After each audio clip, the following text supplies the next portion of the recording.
Sí, FedeAgro, como bien sabes, es una confederación de asociaciones de productores agropecuarios.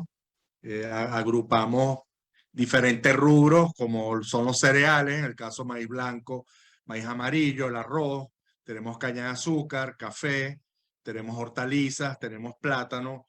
Realmente recuerdo yo que FedeAgro para hasta el año 2016 descansaba en nuestra espalda más del 80% de la producción. Luego, a raíz de que el gobierno comenzó a boicotearnos a través del estatal Agropatria, los insumos y luego a través de la banca negarnos crédito, prácticamente ellos dirigían insumos y créditos afectos al gobierno. Nosotros hemos caído un 40%, 45%, recuperándonos, que eso es lo que estamos haciendo porque formalmente desde hace 5 años no hay crédito bancario, todo es a pulmón, todo es con los ahorros de los productores. He visto productores vendiendo casas, vendiendo vehículos para poderse mantener, digamos, en la actividad. Actividad también que nos impacta negativamente la escasez de diésel, de gasolina, diésel para movilizar los tractores, gasolina para movilizar los productores, cortes eléctricos, sobre todo en el occidente del país, de 16 horas, de 4 a 8 horas continuas. Vemos cómo productores que tienen cultivos de riego como el arroz, caña de azúcar y algunas hortalizas pasaron de motores eléctricos a motores a combustión diésel, y ahora la oferta de diésel es pobre, es pírrica y bueno, pero ahí vamos, realmente recuperando capacidades.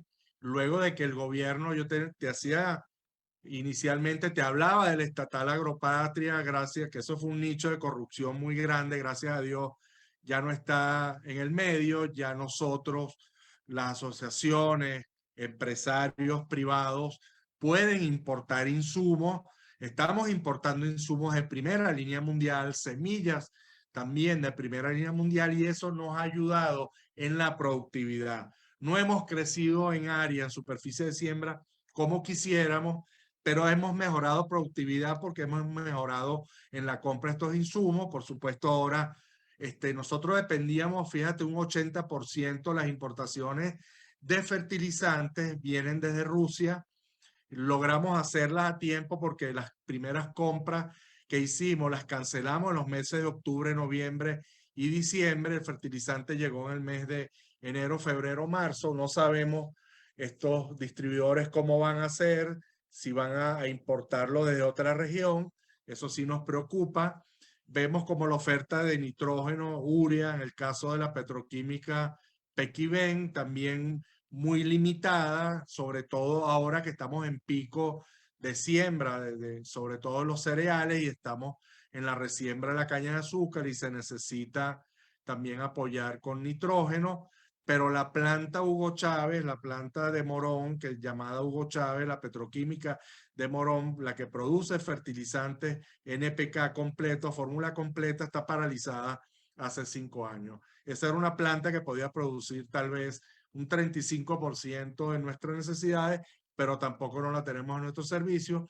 Pero bueno, vemos como el músculo privado es el que sigue dando la cara por la producción primaria, y vemos cómo realmente el déficit que tenemos en productividad, porque haciendo una sumatoria de todos los rubros no alcanzamos más del 40-45% todavía de un 77% que alcanzamos para el año 2010. Vemos que la industria todavía tiene que importar arroz, maíz blanco, maíz amarillo, azúcar, soya, harina de soya o grasa para hacer aceite.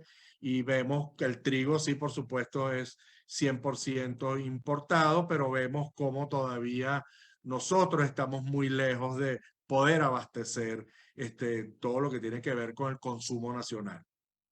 Este tema del diésel, estamos haciendo un recorrido por la región. Le cuento, señor Fantinel, Argentina también reporta que falta. ¿Qué está pasando puntualmente en Venezuela?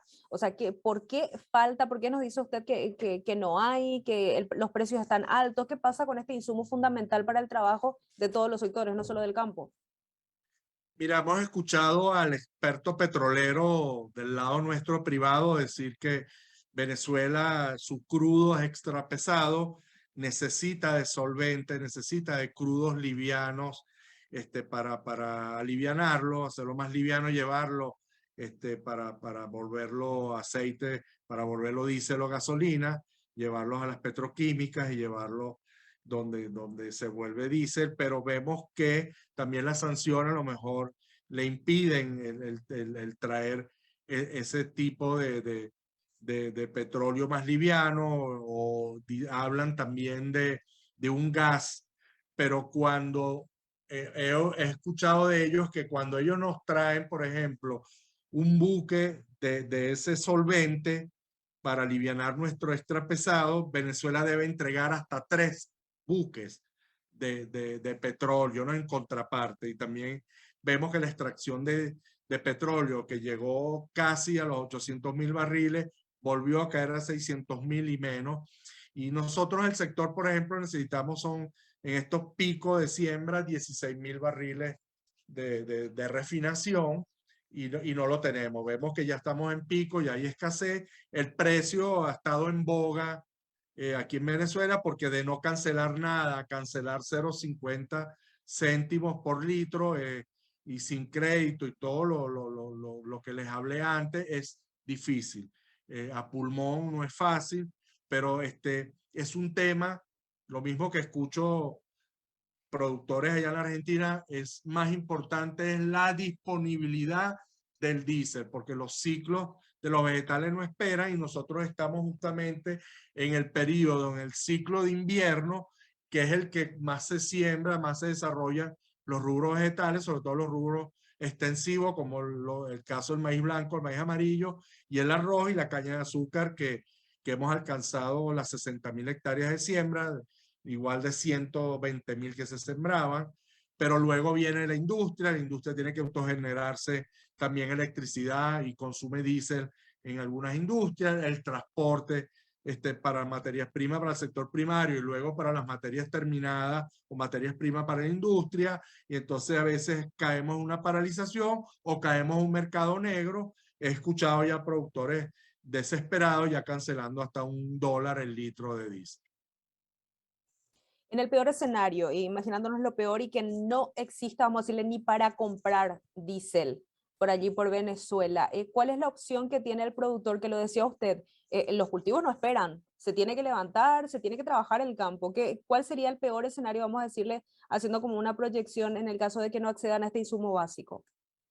Caes en productividad, eres ineficiente, luego tienes la presión de las plagas, de las malezas, y porque también te quería decir que no tenemos gasolina de avión, ni siquiera la gasolina para aviones de pistón, de fumigación, eso está muy escaso y vemos cómo algunos pilotos le echan gasolina de vehículos a este tipo de avión con menos octanaje, peligrando su vida, pero si eres ineficiente, eres menos productivo y por supuesto vas derecho a quebrar y realmente eso es lo que no queremos.